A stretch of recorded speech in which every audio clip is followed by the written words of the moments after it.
ஆண்டவர் இயேசு கிறிஸ்துவில் மிகவும் பிரியமான உழவர்கரை நம்பிக்கையாளரான என் சகோதர சகோதரிகளே, அன்பார்ந்த குழந்தைகளே,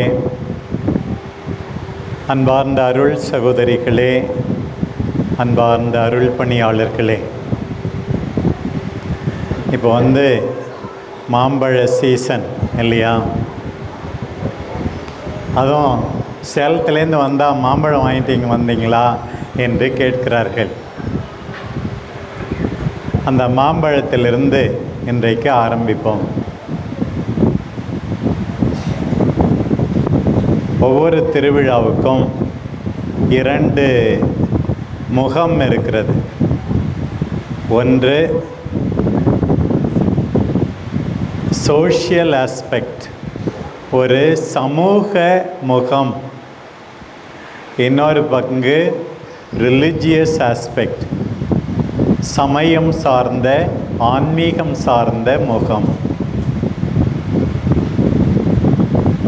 மாம்பழத்தில் மேலே தோல் இருக்குது, உள்ள சதை பகுதி இருக்குது. இந்த சமூகம் சார்ந்த கொண்டாட்டம் மாம்பழத்தினுடைய தோல் மாதிரி. அழகான மின் விளக்குகள், அழகான தேர். காலையில் திருப்பலி முடிந்து நல்ல சாப்பாடு. எத்தனை பேர் பிரியாணி செஞ்சிங்களோ எனக்கு தெரியாது. நல்ல சாப்பாடு. சாயந்தரம் சாப்பாடு. சில பேர் தண்ணி வேற போடுவாங்க.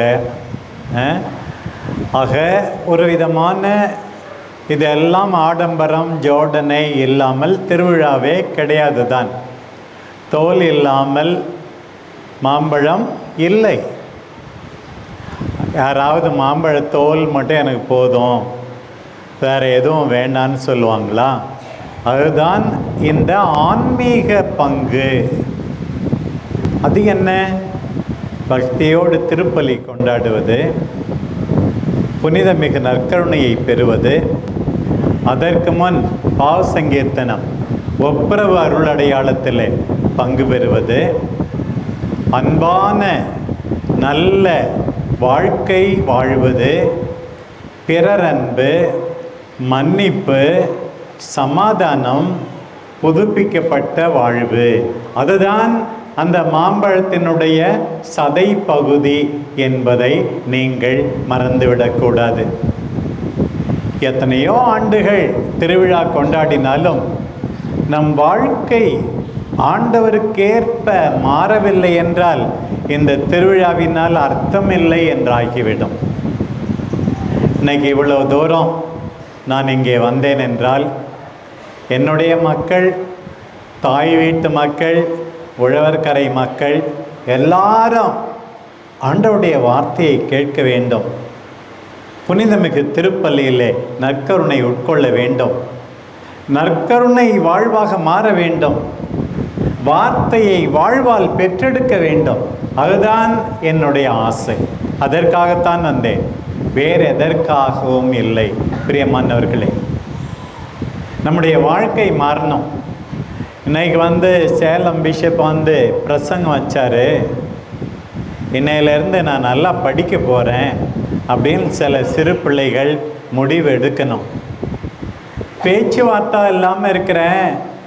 என் அக்கா தங்கச்சி கூட, அண்ணன் தம்பி கூட, ஏன் பெற்றவங்க கூடயே பேச்சுவார்த்தை எல்லாம் அவங்கள போய் பார்க்கல. அவர்களெல்லாம் மனம் தொடப்பட வேண்டும் இன்றைக்கு. அப்போதுதானே உண்மையான திருவிழா, அப்போதுதானே உண்மையான பழத்தினுடைய சுவையை நாம் உணர்கிறோம். மறந்துவிடக்கூடாது.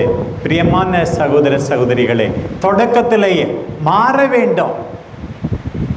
நான் ஒரு கஞ்சன், யாருக்கும் ஒரு பைசா கொடுக்க மாட்டேன் அப்படின்னு இருக்கிறவங்க கொஞ்சம் தாராளமாக மனம் மாற வேண்டும். இன்றைக்கு உயிர்ப்பு காலத்தேன் 6வது ஞாயிற்றுக்கிழமை. அந்த வாசகம்தான் இருந்தது. நாம் மாதா திருப்பலியை கொண்டாடினாலும் இந்த வாசகங்களின் அடிப்படையில் இன்றைக்கு இறைவன் நமக்கு என்ன சொல்லுகிறார், நம் அன்பு தாய் ஜெயராக்கினி அன்னை நமக்கு என்ன சொல்லுகிறார் என்று புரிந்து கொள்ள உங்களை தயை கூர்ந்து நான் அழைக்கிறேன். முதல் வாசகம் திருத்தூதர் பணியிலிருந்து வாசிக்கப்பட்டது. உங்களுக்கு தெரியும், 6ஆம் அதிகாரத்தில் ஒரு சண்டை வந்தது. கிரேக்க விதவைகள் தாங்கள் ஒதுக்கப்படுவதாக உணர்ந்தார்கள் என்று. உடனே திருத்தூதர்கள் ரொம்ப முக்கியமானது இறை வார்த்தை, ஜெபம், அதை விட்டுட முடியாது. இருந்தாலும் 7 பேரை தேர்ந்தெடுத்து இந்த வேலைக்கு அனுப்புவோம் என்று முடிவு செய்தார்கள். அப்படி தேர்ந்தெடுக்கப்பட்டவர்களில் ஒருவர் தான் பிலிப்பு. ஆனால் அவர் கூட இந்த வேலையோடு நிற்கலை. அவர் சமாரியாவில் இறை வார்த்தை அறிவித்தாராம், புதுமை செய்தாராம். மக்கள் எல்லாரும் தொடப்பட்டார்களாம். ஆண்டவரே, என்னுடைய அன்பார்ந்த உழவர்கரை மக்களுக்கு இன்றைக்கு புதுமை செய்யும். என்ன பெரிய புதுமை! நோய் நீங்குவது மட்டுமா? பொருளாதார நெருக்கடியிலிருந்து விடுதலை பெறுவது மட்டும்தான் புதுமையா? அதை தாண்டி அவர்கள் உள்ளம் உருக வேண்டும், மனம் தொடப்பட வேண்டும், மனம் மென்மையாக வேண்டும். அந்த புதுமையை மாற்றும், அந்த புதுமையை செய்யும் என்றுதான் நான் விரும்புகிறேன். புதுமை நடந்ததாம். உடனே இவங்களாம் சமாரியாரு, வேறு இனம், வேறு ஜாதி, இவர்கள் ஒதுக்கப்பட்டவர்கள் என்று இருந்த நிலை. பேதுருவும் யோவானும் அந்த மக்களை தேடி போகிறார்கள். அவர்கள் மீது கைகளை விரித்து ஜெபித்து தூய ஆவியை தருகிறார்களாம். பாருங்கள், ஒரு பக்கம் ஆண்டவரை நோக்கி ஆண்டவரே புதுமை செய்யும் என்று நாம் கேட்க வேண்டும்.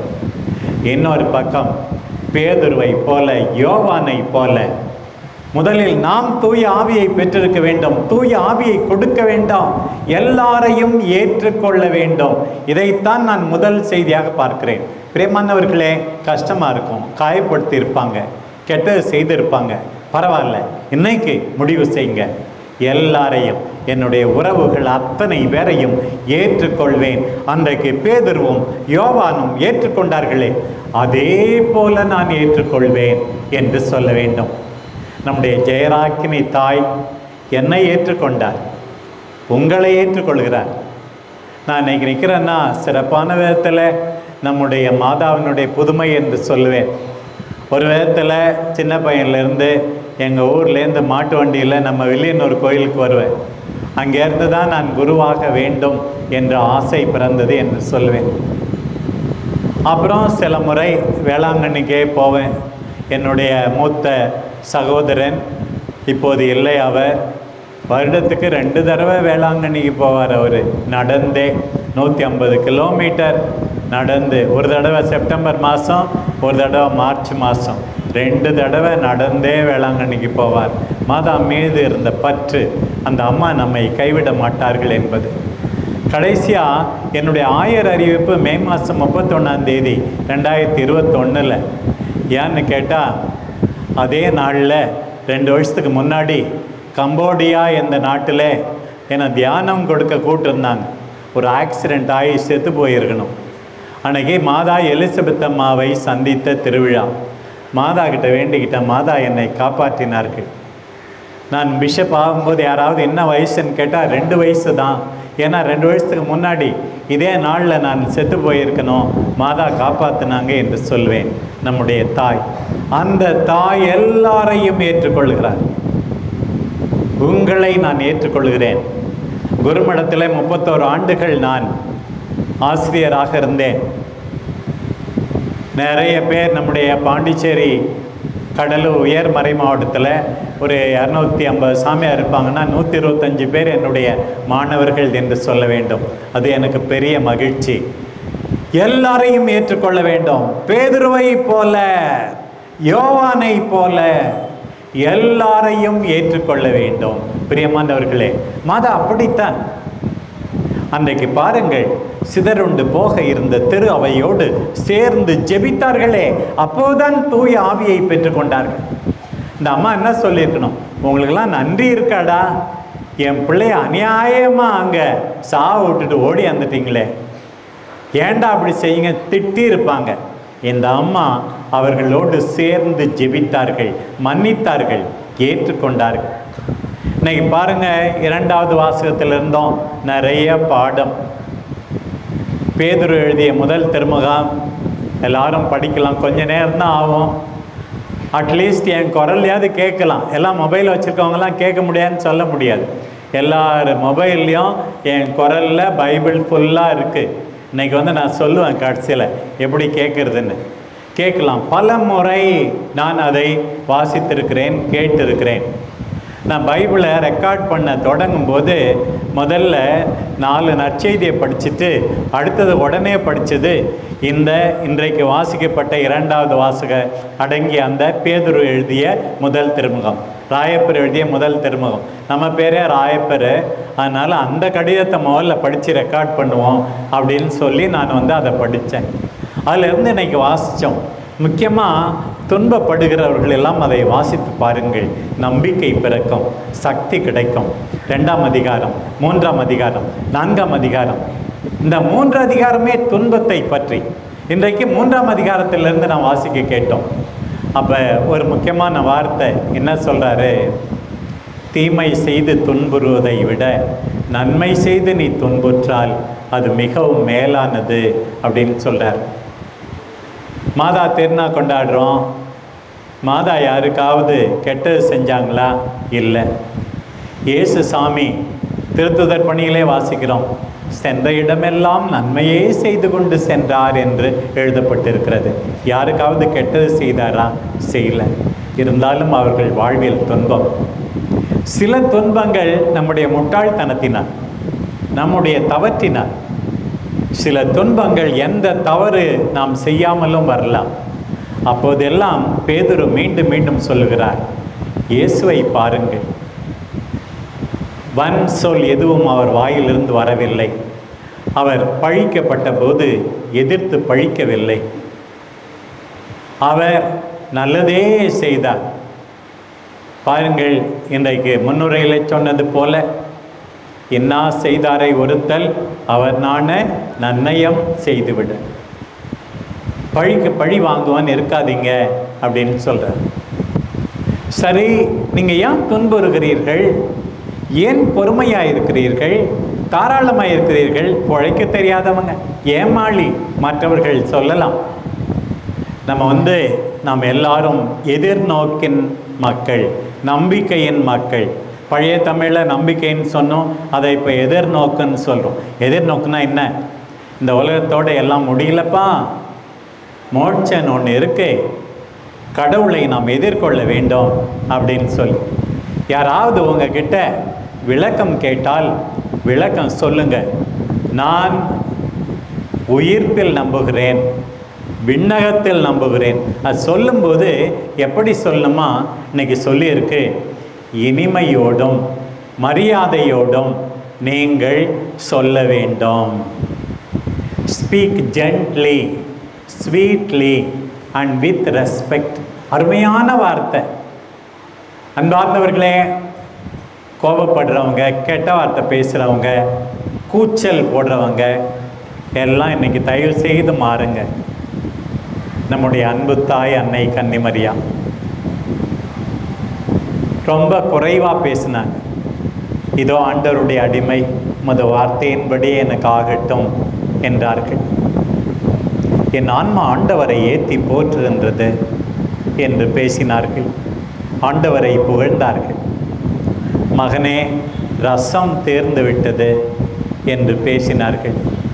மகனே, ஏன் எங்களுக்கு இவ்வாறு செய்து விட்டாய்? உன் தந்தையும் நானும் உன்னை ஏக்கத்தோடு தேடினோமே. மாதா ரொம்ப பேசினாங்க. அதுவும் சூசேப்பர் ஒன்றுமே பேசலை பாருங்க.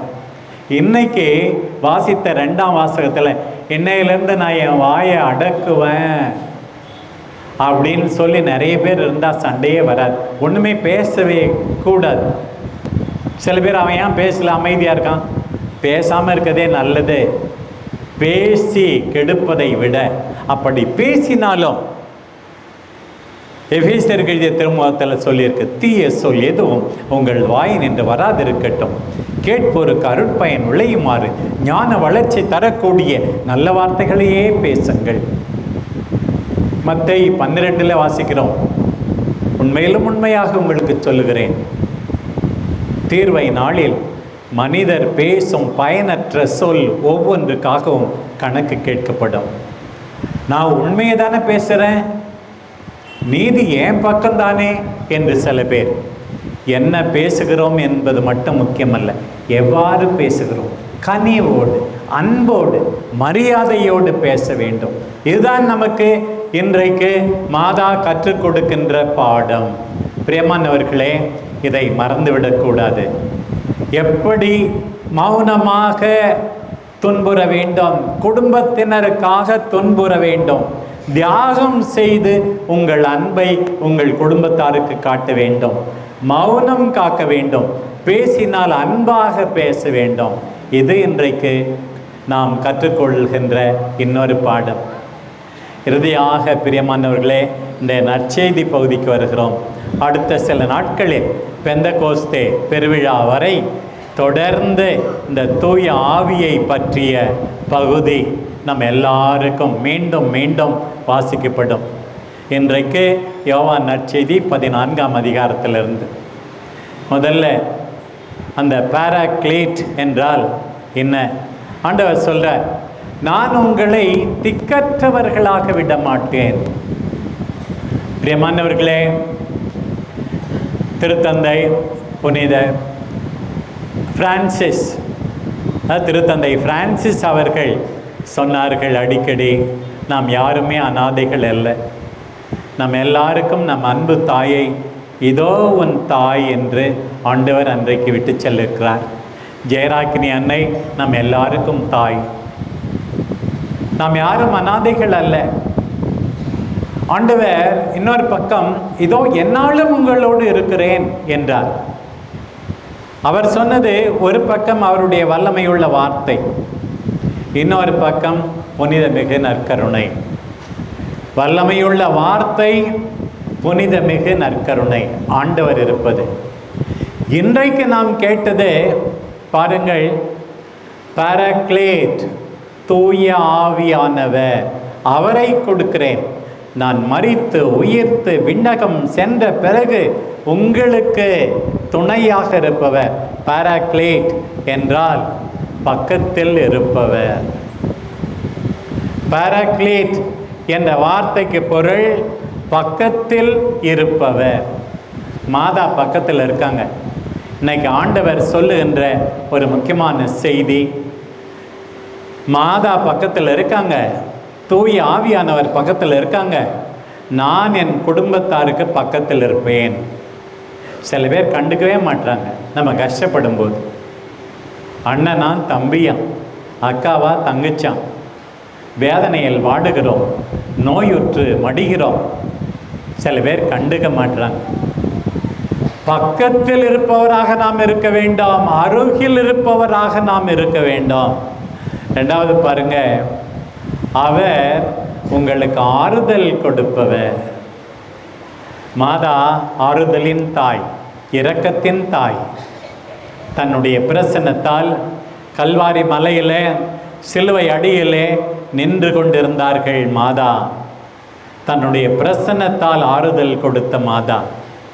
இன்றைக்கு நானும் மற்றவர்களுக்கு ஆறுதல் கொடுப்பேன், மாதாவை போல, தூய ஆவியாரை போல. இன்றைய வாசகத்திலே இன்னொன்றும் நாம் கேட்டோம், தூய ஆவியானவர் நமக்காக பரிந்து பேசுபவர்.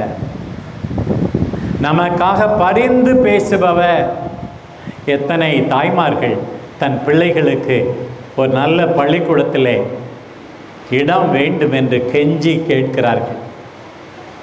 நம்முடைய தாய் மாதா, மகனே ரசம் தேர்ந்து விட்டது, பரிந்து பேசுகிறார்கள். இன்றைக்காம் இந்த உழவர்கரை மக்களுக்காக ஜெயராக்கினி தாய் பரிந்து பேசுகிறார்கள். நாமும் பரிந்து பேச வேண்டும். கொஞ்சம் இறக்கப்படுங்க என்று பரிந்து பேச வேண்டும், பக்கத்தில் இருக்க வேண்டும், ஆறுதல் கூற வேண்டும். நீ அதிக மார்க் வாங்கல பரவாயில்ல, ஃபெயில் ஆகிட்ட பரவாயில்ல, உன்னை நான் வேற ஒரு கோர்ஸுக்கு அனுப்பி உன்னுடைய வாழ்க்கையை, எதிர்காலத்தை நான் நிச்சயமாக உறுதிப்படுத்துகிறேன் என்று சொல்ல வேண்டும். இதுதான் நம்முடைய வாழ்க்கை முறையாக இருக்க வேண்டும். பிரியமானவர்களே, இன்னொன்று, நாம் எல்லாரும் கடவுளோடு இணைந்திருக்க வேண்டும். ஏற்கனவே சொன்னேன், நம்முடைய குடும்பங்கள் எல்லாம் சமாதானமாக இருக்க வேண்டும் என்று சொன்னேன். இன்றைக்கு பாருங்கள், யோவான் நற்செய்தி 14ஆம் அதிகாரம் 15லிருந்து 21 வரைக்கும் 7 வசனம். 7 தடவை ஒன்றாயிருப்பது, ஒன்றாயிருப்பது, இறைவனோடு ஒன்றாயிருப்பது. 7 வசனத்தில் 7 தடவை அந்த அர்த்தமுள்ள வார்த்தை பயன்படுத்தப்படுகிறது. அப்படின்னா என்ன? கடவுளோடு நாம் ஒன்றாயிருக்க வேண்டும், கடவுளோடு நாம் ஒன்றாயிருக்க வேண்டும். அதன் விளைவாக நாம் எல்லாரும் ஒன்றாயிருக்க வேண்டும். அதைத்தான் மாதா விரும்புகிறார். சில பேர் நான் சொன்ன மாதிரி வேளாங்கண்ணிக்கு போகிறாங்க, சொந்த தாய்க்கு சாப்பாடு போடாத. அந்த மாதா கேட்பாங்களா? கேட்கவே மாட்டாங்க நிச்சயமாக. வீட்டில் இருக்க உன்னை பெற்றெடுத்த அம்மாவை கண்டுகொள்ளாமல் சண்டை போட்டுக்கொண்டு நீ உன் பொண்டாடி பிள்ளைங்களை கூட்டுக்கிட்டு ரொம்ப தூரம் திருப்பயணம் செய்தால் அது ஏற்குமா? ஏற்காது. ஒன்றாயிருங்கள், நல்லது செய்யுங்கள். இன்றைக்கு ஆண்டவர் அழைப்பதை பாருங்கள்.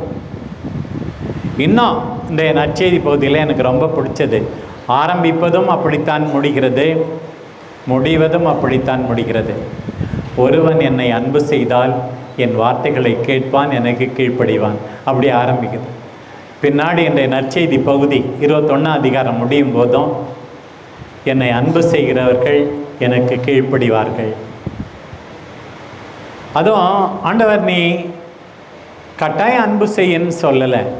ஏற்கனவே இந்த யோவான் நற்செய்தி மற்ற நற்செய்தியெல்லாம் சொல்லியிருக்கு. எல்லாத்துக்கும் மேலாக சர்வேஸ்வரனை நேசிப்பது, தன்னைத்தான் நேசிப்பது போல பிறரையும் நேசிப்பது, இந்த கட்டளைகள்லாம் மற்ற நற்செய்தியில் இருக்கு. முத இயேசு கெஞ்சி கேட்கிறார். இன்னைக்கு மாதா கெஞ்சி கேட்கிறாங்க. இயேசு என்ன கெஞ்சி கேட்கிறார்? தயை கூர்ந்து என்னை நீ அன்பு செய். உடனே நான் அன்பு செய்கிறேன்னு நம்ம சொல்லலாம். அப்படின்னா என்ன செய்யணும்? என் வார்த்தைகளை கேட்க வேண்டும், எனக்கு கீழ்ப்படிய வேண்டும். 2 தடவை சொல்லியிருக்கு. மாதா அன்னைக்கு அந்த கானாவூர் திருமணத்தில் வேலைக்காரங்கிட்ட என்ன சொன்னாங்க? அவர் உங்களுக்கு சொல்வதை செய்யுங்கள், கீழ்ப்படியுங்கள். என்னுடைய ஆயர் பணியின் விருது வாக்கு இதுதான், அவருக்கு செவிசாய்க்கன். ஒரு பக்கம் இணை சட்டம் 6ஆம் அதிகாரத்தில் லிசன் ஓ இஸ்ராயல், கேளுங்கள் வாழ்வடைவீர்கள், கேளுங்கள் கேளுங்கள், ஆண்டவருடைய வார்த்தையை கேளுங்கள்னு இருக்கு.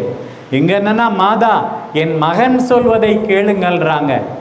அப்புறம் இந்த தாபோர் மலையில் மறுரூபமாகும் போது தந்தை கடவுளே வந்து அவருக்கு செவி சாயுங்கள். ஆகையினால அவருக்கு செவி சாயுங்கள், டு லிசன் டு ஹிம், அவருக்கு செவி சாய்க்க. இதைத்தான் நான் தேர்ந்தெடுத்தேன். அதே போல தான் இந்த நல்ல நாளில் மாதா மீண்டும் சொல்வதை, தந்தையாகிய இறைவன் மீண்டும் சொல்வதை நீங்கள் பின்பற்ற வேண்டும், அவருடைய வார்த்தையை கேட்க வேண்டும், கீழ்ப்படிய வேண்டும். பிரியமான சகோதர சகோதரிகளே, இன்றைக்கு தூய ஆவி, இன்றைக்கு புனிதமிகு கன்னிமரியா நம் எல்லாருக்கும் உணர்த்துவது, அவர்களை போல இருக்க, அவர்கள் செய்வதை நாம் செய்ய. மாம்பழ தோலோடு நம் வாழ்க்கை முடியக்கூடாது. சதை பகுதியை உண்டு மகிழ வேண்டும். நம் எல்லாருக்காகவும் நம் அன்பு தாய் ஜெயராக்கினி தாய் பரிந்து பேசுவாராக. ஆமேன்.